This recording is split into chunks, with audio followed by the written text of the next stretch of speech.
আসলে সারা বছরে যে কোনো সময়ই আমাদের যে ওষুধগুলো আমরা নিই সেটা অবশ্যই ডক্টরের প্রেসক্রিপশন অনুযায়ী নেওয়া উচিত, তাদের সাজেশন নিয়ে নেওয়া উচিত। আর স্পেশালি এখন যেটা যাচ্ছে আমাদের রমজান মাস, এই সময় আরও বেশি প্রয়োজন আমাদের ডক্টরের সাথে এই ওষুধগুলোর বিষয়ে চেক করে নেওয়া।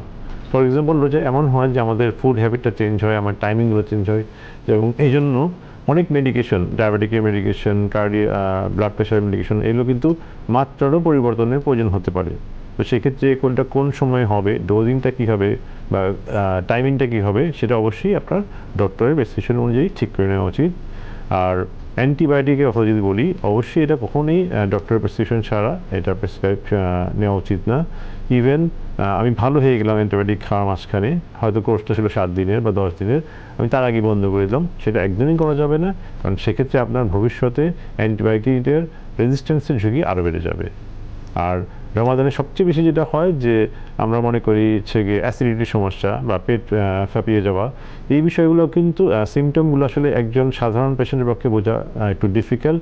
সো ডক্টর ভালো এটাকে আইডেন্টিফাই করতে পারেন যে এটা কোন কারণে কোন সমস্যাটা হচ্ছে, এটা কি অ্যাসিডিটি নাকি ব্লোটিং নাকি অন্য কিছু নাকি কোনো হার্ট রিলেটেড ইস্যু।